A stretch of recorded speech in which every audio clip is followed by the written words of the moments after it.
Good morning, traders. It is Thursday, August 28th, 2014. It's 8:02 a.m. Chicago time.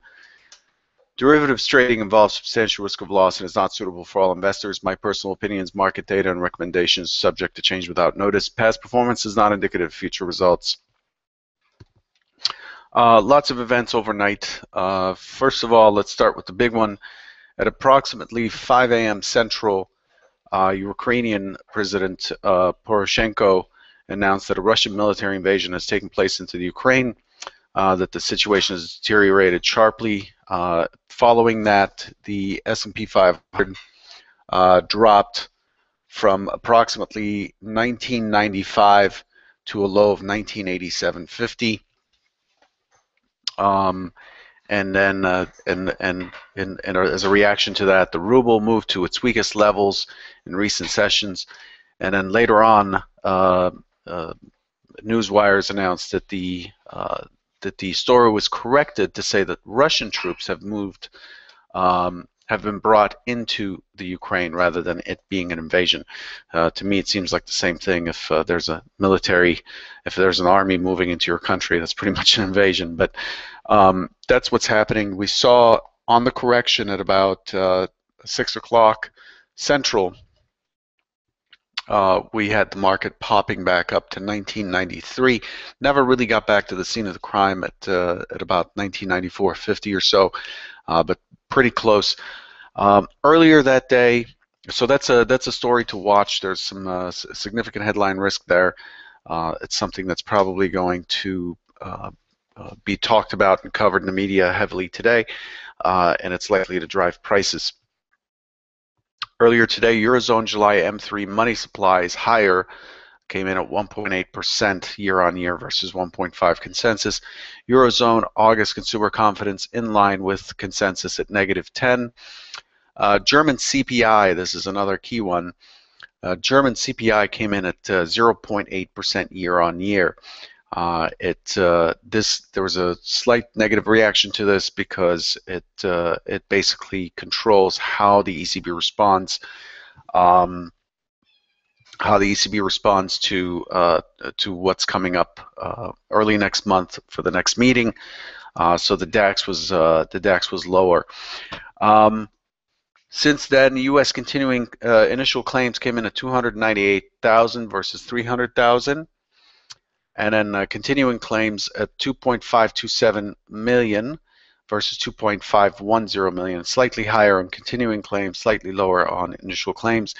And then also US GDP annualized came in much better at 4.2% versus 3.9% Q on Q. So we saw a little pop on that from about 89.50 where we're trading now up to 92.75 in the S&P. Okay, as far as what's on deck for today, so we had the M3, we had German unemployment as well that came in earlier, consumer confidence, that's all taking place. Looking ahead at 9 o'clock, we have pending home sales for July, 0.5%. We have in year-on-year expecting -3.9%, -3.9%. It's at 9 o'clock Central today. At 9:30, EIA natural gas storage, 78 billion expected. And then at 10 o'clock, Kansas City Fed manufacturing activity for August, expecting 7. At 9:30, ECB speaker Liikanen gives a keynote speech in Austria. And then as far as supply events, at 10 o'clock Central today, we're expecting an announcement for next week's auctions. And then at noon Central today, we're expecting a new 70-year note auction for 29 billion. Let's look at the markets themselves. So let's start off with a view on the overnight.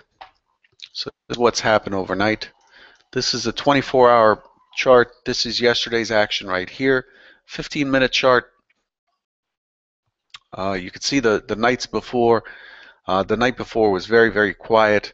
Yesterday ended up selling off as expected. But last night we opened right where we closed.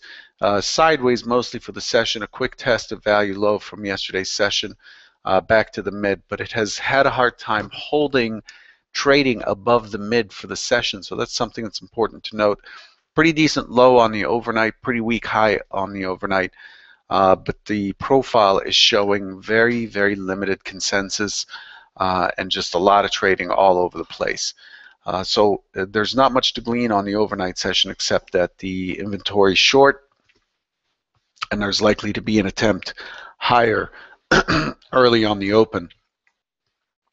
Volume is at 227,000, much higher than it's been in the last few sessions. It's about twice as much as it's been in the last few sessions. So there's definitely definitely money changing hands, position being turned over. So that's something to pay attention to. As far as yesterday's hypothesis, key hypothesis, was a test. The expectation was an attempt higher early and then a break of the 1997 triple bottom. At that point, we had the overnight low and two bottoms on Tuesday's session. So the early bottom here at 97, and then the closing swing at 97. Then we had an overnight low at 97. The expectation is a break of that, a drop to 95. 75, 95.50, if you recall, 95.50 was important from the prior session as well. It represents this naked point of control, but also the LVN overnight. So we're looking for a test of that. Following that, 95 even, and then a 94 quarter test was expected. If we do push through the point of control of Monday, then the expectation is for a test of value low on what looks like a normally distributed profile from Monday. So the goal overall for yesterday's session was 94.25. And as far as what it did, so let's start with the open.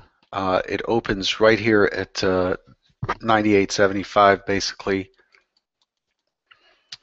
Goes to 2000 early on, is confronted with some supply up there, lots of refreshed offers, and then quickly the market started hitting the bid and moving lower, pushes down to form the opening swing early at 97.75, and it fails through to 97.25, so very, very, very high probability of a 97 breach.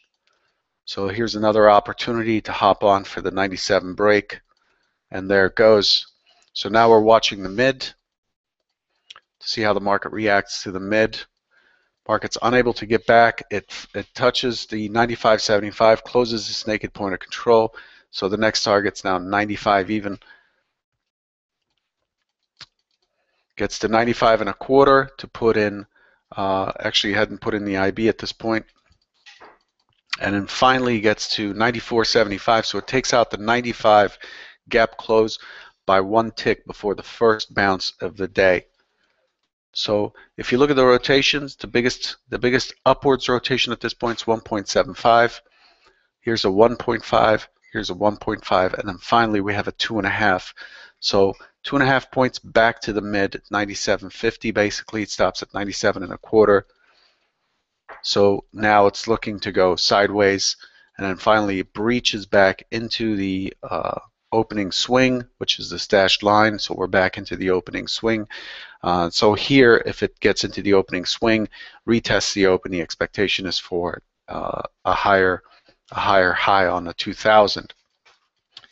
Right? So all looks good here. So it's doing what it's supposed to do for the auction. And then it fails on pretty decent volume later in the session from 99.50 down to 97.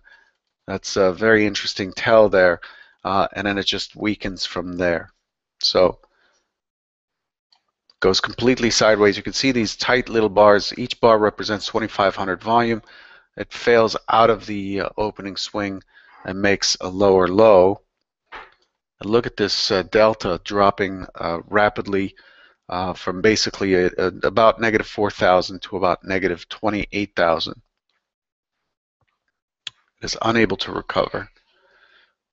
So pretty dead sideways trade into the afternoon once the low was breached down to 93.50. But the morning auction is pretty much executed perfectly with the primary hypothesis, right? First 97 breach, next 95.75 test, next 95 even test, and then 94 quarter was left, and a 94 quarter was taken later in the session. Strong buyer on the close here, as you can see, but the selling has already taken control. Very, very evenly distributed profile, very valid value area again. So you need to pay attention to this 98 quarter down to the 95.75. Again, a slightly lower point of control, lower high, lower low. One-time framing has ceased, and so the market is likely to continue its test lower. Right now, we're getting into bets essentially. So the way this has done it overnight with the Ukraine news is a little bit more aggressive than is expected, but overall the market's doing what it's supposed to do. The expectation here is that we did breach the 2000, tested above, pulled back below, retested it, and the expectation now with this formation, you can see this is sort of an island with a gap. The expectation now is for it to get back into the most recent balance, which is back here, and to retrade this balance and correct these structures. There is no volume. There's very little volume from 93.75, 93.50 down to 91 and a quarter. So this remains a low volume node. You can see it on the profile here, right there. There's just no volume there. So there's some repair to be done. The expectation is for the market to open in a choppy open. I expect that it's going to try to test higher into the 91 quarter. If it does breach 91 quarter, 93 half is next towards 94, and then I expect it to turn back down towards 1990 and finish the day there if it has any strength at all. Now, with it being a bull market, what has happened in the past is we've gapped down. This is a news gap, so we have to treat it a little bit differently than a technical gap. With a news gap, this can all be taken back very quickly. There's a higher probability of an open drive or a trend day forming today. Not as high as if we were in new territory, but we're opening out of range and right next to a place where the auction never took place. So pay attention. I would not fight the market early on. Let it set up. Let's see what the opening swing says, which side breaks, and see if we have something we can target on the side of that break. Main targets above 97, 97 and a quarter. At this point, we can draw our composite for these 3 days. These are balanced days here. Most valuable price in this area is 98.50, and it looks like, yeah, 98.50. A secondary price here at 95.75. Yeah, that's not surprising. So the key targets become this 95.75, 97, 97 quarter, and 98.50. If it breaches back into this 92.75, 93 area, then it's very, very likely to close the 97 quarter today. If not, if it goes up there and falls back out, then we have to start looking at what is below us. And below us, we have this 86 left behind, 80.50, and so on and so forth. We can create actually a separate composite for this run here before the gap. So yeah, it looks like 86, 85, 75 is the high volume node. Then the next area to test will be 82 and a quarter. Then the next key area to test will be 78 and a half. 78 and a half. Okay.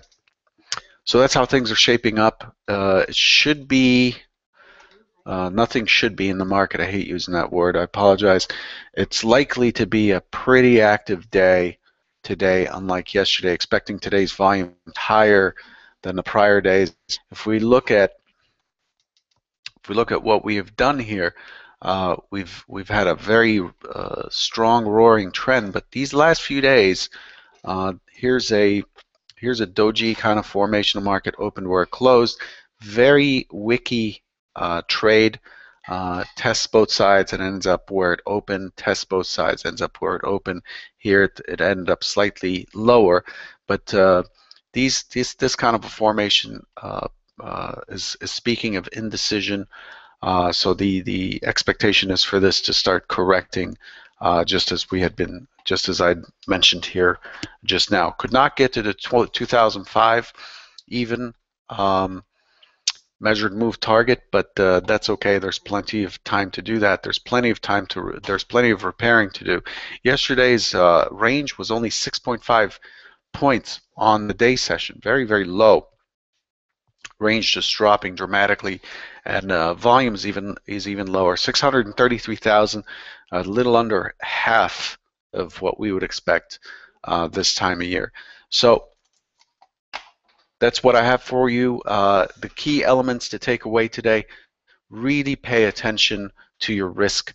It is very easy for a news event to come through that you're not aware of if you don't have a live news feed, and for you to just find yourself in a deep loss, and then to basically convince yourself or talk yourself into hanging on to the deep loss and waiting for it to come back. It's just not a good way to trade. It is better for you to just, as soon as you recognize that you're taking a bigger loss than you had planned or are comfortable with, just close the position.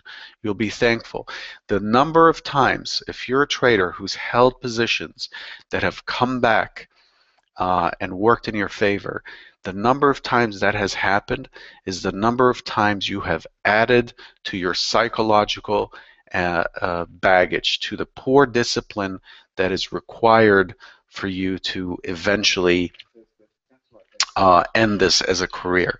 A trade that goes against me, way against me, out of my plan, and comes back in my favor and maybe makes a little bit of money is an F grade. It gets a very, very poor grade, because what it's doing is, because we're creatures of habits and we are very, very our brain is very pattern oriented, it creates a new pattern and pathway for you to follow the next time a trade doesn't work out.